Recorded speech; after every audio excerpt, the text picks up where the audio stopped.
Bueno, buenos días, buenas tardes, buenas noches. Mi nombre es Álvaro Javier Attila García y junto a mis compañeras Lady Carolina Mantillo Uribe, Yani Rojas Martínez y Jennifer Caterine Sandoval hablaremos en esta asignatura de Desarrollo Humano y Profesional sobre los puntos vistos de la unidad 4. Entonces, para iniciar, es necesario saber qué es marketing personal, el concepto. Entonces, en un mundo tan competitivo como lo es hoy en día, en el mundo laboral, es importante tener la marca personal. Es saber cómo nos vamos a vender, cómo vamos a ofrecer nuestras habilidades, nuestras fortalezas a ciertas empresas o a un público en específico. Entonces, es importante también saber los pasos y cuáles son los beneficios de tener este marketing personal. Entonces, ¿qué se debe tener a consideración al realizar el marketing personal? Pues que es único en personas e intransferible porque cada persona tiene características individuales, requiere adaptarse a las necesidades de las personas y considerar el cambio constante del medio.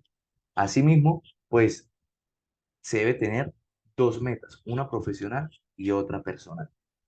¿Cuáles son las ventajas de tener un propio marketing personal? Pues tener buen nombre, tener un nombre propio, tener autoconocimiento y permitir potencializar la proyección y el desarrollo individual. Y se debe tener aspectos importantes como quién soy, cuáles son mis características asociadas a fortalezas y debilidades, qué hago y cómo lo hago, en qué me diferencio de los demás, cómo deseo que los demás me vean, qué quiero ser y hacer y a quién quiero llegar. Los pasos para diseñar un marketing personal son quién es, qué quiere, a quién quiere dirigir, qué aporta, qué quiere cómo quiere que lo vea, cómo se va a dar a conocer. Estas preguntas son muy importantes, saberlas responder para llegar a cada punto. Entonces, iniciando, pues, primero la persona, quién soy, saber cuáles son las cualidades, debilidades, tipo de personalidad, si es extrovertido, introvertido, gustos e intereses, deseos o sueños, temores, creencias racionales o irracionales. Segundo, objetivos, ¿qué quiere? Eh, Siempre hay que tener una visión a futuro, hacia dónde se quiere llegar. Y los objetivos son esas metas que vamos paso a paso desarrollándolas y nos permiten llegar a esa visión.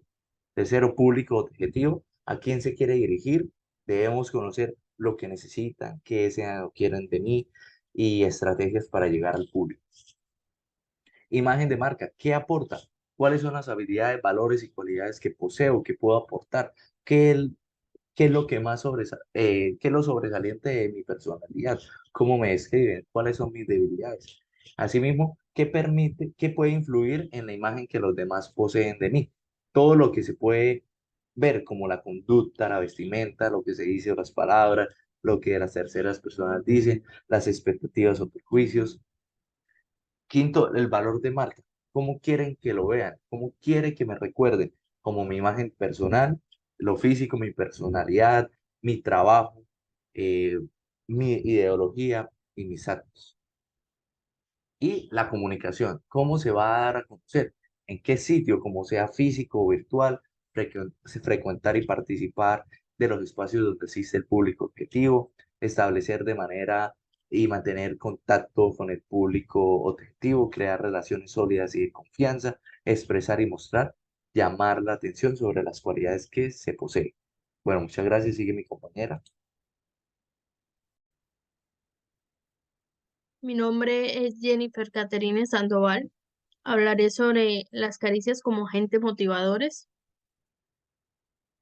Las caricias son una forma de comportamiento humano que se basa en el intercambio afectivo del organismo en el medio ambiente. Las caricias también son como un método de acercamiento que busca la proximidad entre los sujetos, intentando así establecer un vínculo entre ambos, siendo este tipo de comunicación la más estrecha que la verbal o que el lenguaje.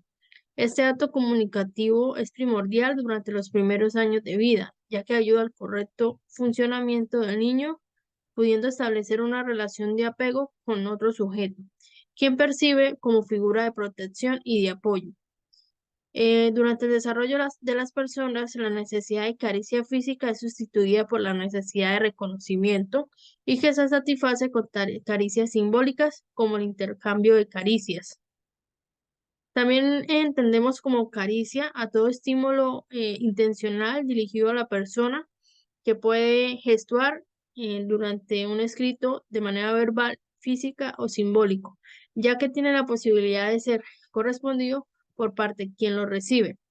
También las podemos clasificar como transmisión, que tratas de física, verbal, escrita y con gestuales.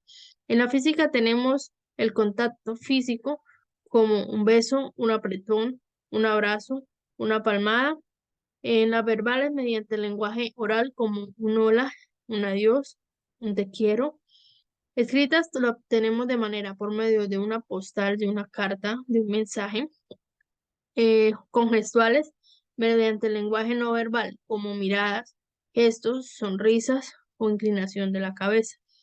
También tenemos la emoción o sensación que incitan a vivir o invitan a vivir, que son las positivas y las negativas.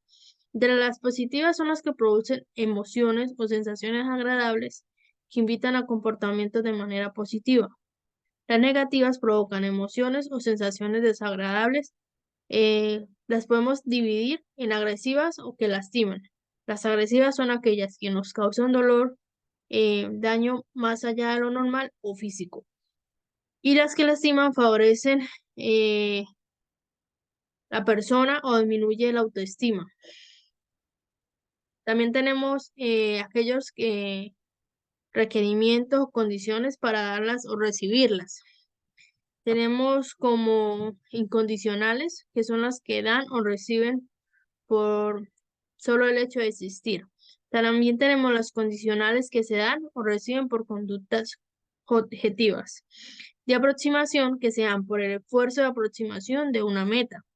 Las atributivas que se dan por las calidades o características de la persona y las de orientación que son las expresiones directas con las que surgimos indicaciones, correcciones o de quien se ha equivocado. Tenemos también por la sinceridad que aportan como autenticidad, falsas o mecánicas. Entre las auténticas podemos decir que son las que nacen de sentimientos reales, de las falsas son las que salen por medio de adulatorias o las agresivas descubiertas o las que ocultan la honestidad. Tenemos las mecánicas que son reconocimientos rutinarios, que se otorgan solo por salir del paso. Y por último tenemos por influencia del bienestar, entre ellas tenemos las adecuadas y las inadecuadas. Entre las adecuadas son las que aumentan el bienestar a largo plazo y las inadecuadas son las que provocan malestar a corto o largo plazo. Algunas pueden parecer agradables, pero a largo plazo perjudican. Hola, muy buenos días, buenas tardes, buenas noches. Soy Carolina Mantilla, integrante de este espectacular grupo. Bueno, les voy a hablar sobre el impacto de las caricias psicológicas.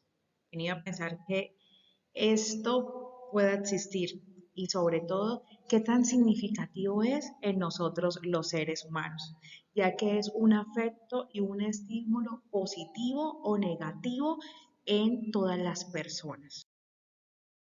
Resulta que estas caricias psicológicas tiene parte del bienestar emocional, de autoestima, de motivación, de desarrollo personal. Y resulta que cuando yo les dije que podía ser positivo es porque tiene un efecto directo a la parte emocional, ya que cuando recibimos reconocimientos, la afirmación que llega a nuestro cuerpo es de qué? De emoción positiva. Y aquí es cuando llega la alegría y la satisfacción personal. Eso cuando hablamos de la parte positiva de esa caricia psicológica. Y también hay una parte negativa, que es cuando la persona o el trabajador se siente tan decepcionado de sí mismo por algo que le haya dicho su subalterno. Entonces empieza autoestima baja, falta de confianza en sí mismo, desmotivación, en el ámbito laboral ya no es la misma persona, las relaciones interpersonales no son las mismas, ¿Por qué? Porque empieza la parte negativa. Cuando recibimos estímulos, recuerden que pueden existir positivos y negativos. Entonces el rendimiento puede aumentar o disminuir. Y es muy importante para la salud mental ya que genera un impacto positivo. Estas caricias psicológicas se extienden en la salud mental. ¿Por qué? Porque resulta que la falta de apoyo emocional puede contribuir al estrés, a la ansiedad, la depresión, mientras que las interacciones positivas favorecen a la salud mental y emocional. Les voy a dar este dato, por eso aquí en esta diapositiva dice ojo al dato. Es súper importante destacar que el impacto de las caricias psicológicas pueden variar según la personalidad, las experiencias previas, el contexto cultural de cada individuo. Además, el equilibrio entre el reconocimiento positivo y la crítica constructiva es esencial para un desarrollo equilibrado, óptimo y saludable. En pocas palabras o en resumen, las caricias psicológicas tienen un impacto integral en el bienestar emocional, la motivación y el desarrollo personal y profesional de cada persona. Tenemos por otro lado la reestructuración del pensamiento para el cambio. Este es un proceso fundamental en el desarrollo humano y profesional, especialmente en el ámbito de la psicología cognitiva y la terapia cognitivo-conductual. Esta técnica es basada en examinar y cambiar los patrones de pensamientos negativos o poco útiles para promover un enfoque más positivo y constructivo. Aquí hay algunas estrategias claves para la reestructuración de pensamientos de desarrollo profesional y humano. Y son, primero, tener autoconciencia. Es el primer paso para empezar con todo esto. Es ser consciente de los pensamientos negativos o distorsionados. De esta manera se deben identificar patrones de pensamiento que pueden estar limitando el desarrollo profesional y personal. Por otro lado, tenemos el cuestionamiento de pensamientos automáticos. Una vez identificados estos pensamientos negativos, es importante cuestionar su validez. Tenemos también la práctica de la reatribución, que implica reinterpretar situaciones de una manera más positiva, en lugar de atribuir eventos negativos a defectos personales. ¿Qué es lo que busca? Comprenderlos en un contexto más amplio. ¿Y esto a qué nos ayuda? A reducir la autocrítica y fomentar una visión más compasiva de quién, de uno mismo. Por otro lado, tenemos el aprendizaje de la resiliencia, que implica ver los fracasos como oportunidades de aprendizaje y desarrollar la capacidad de superar los obstáculos con una actitud muy positiva. También tenemos el fomento de la autorreflexión, que regula y es esencial para evaluar y ajustar los patrones de pensamiento. Debemos tomarnos el tiempo para ser más reflexivos sobre las experiencias y los pensamientos, así como aprender de ellos, y esto a qué contribuye al crecimiento personal y profesional. Y debemos tener un apoyo profesional, ya que en algunos casos trabajar con un profesional de la salud mental como un psicólogo o un coach puede ser beneficioso, pues estos profesionales pueden proporcionar orientación experta, estrategias específicas y apoyo emocional durante el proceso de reestructuración de pensamientos, ya que la reestructuración de pensamientos es un proceso continuo que requiere práctica y sobre todo mucha paciencia. Y al implementar estas estrategias de manera consistente, las personas pueden cambiar patrones de pensamientos negativos y mejorar su desarrollo humano. Buenas tardes, mi nombre es Diana Rojas Martínez y les voy a hablar acerca de las distorsiones cognitivas. ¿Qué son las distorsiones cognitivas? Las distorsiones cognitivas son interpretaciones erradas de la realidad, por lo que ante una situación que puede ser normal o tratable para las personas que poseen distorsiones cognitivas, estas situaciones pueden estar cargadas de emociones negativas y de sensación de ineficacia en su manejo. ¿Cuáles son las distorsiones cognitivas que pueden interferir en el desarrollo humano?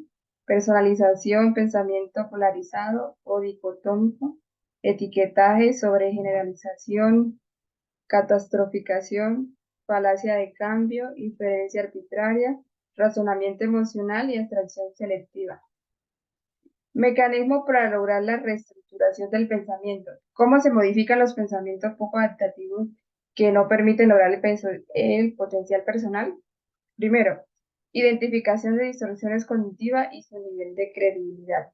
Como todo proceso de desarrollo humano y profesional, realizar un cambio de pensamiento implica comenzar con el autoconocimiento y autoevaluación, en este caso con el fin de identificar las distorsiones cognitivas. Por ejemplo, soy capaz de ser el mejor empleado del mes, no tengo las habilidades y mis compañeros son mejor que yo. Eso se denomina etiquetaje.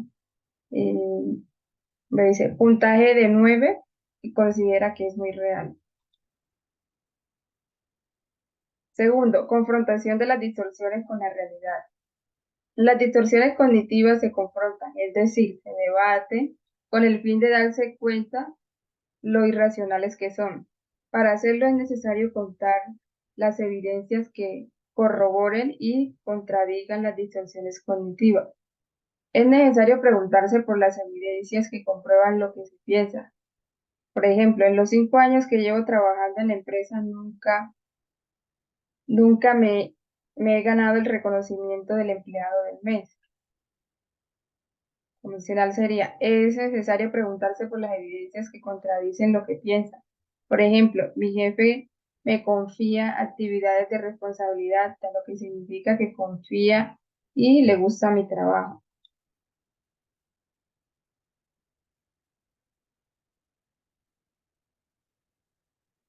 Tercero, analizar la distorsión cognitiva según su funcionalidad.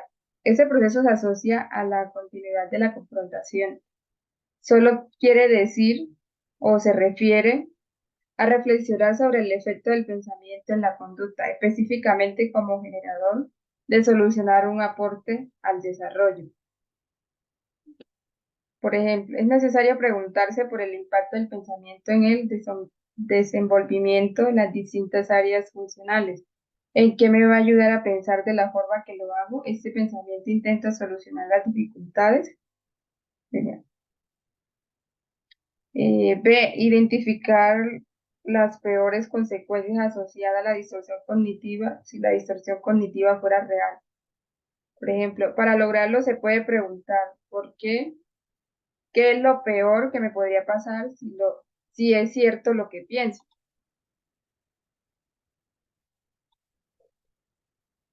Cuatro, valorar nuevamente ante la distorsión cognitiva y reemplazarla por una idea adaptativa. Posterior a la confrontación hecha a la distorsión cognitiva a través de los pasos 2 y 3, valorar nuevamente qué tanto se cree la distorsión cognitiva y reemplazarla por un pensamiento más adaptativo. Por ejemplo, brindarle un nuevo valor a la distorsión cognitiva conforme a los pasos 2, 3 y 2. No es tan viable pensar de ese modo. El reconocimiento, por ejemplo, el reconocimiento del empleado del mes no es la evidencia única de que soy una persona eficaz en mi trabajo.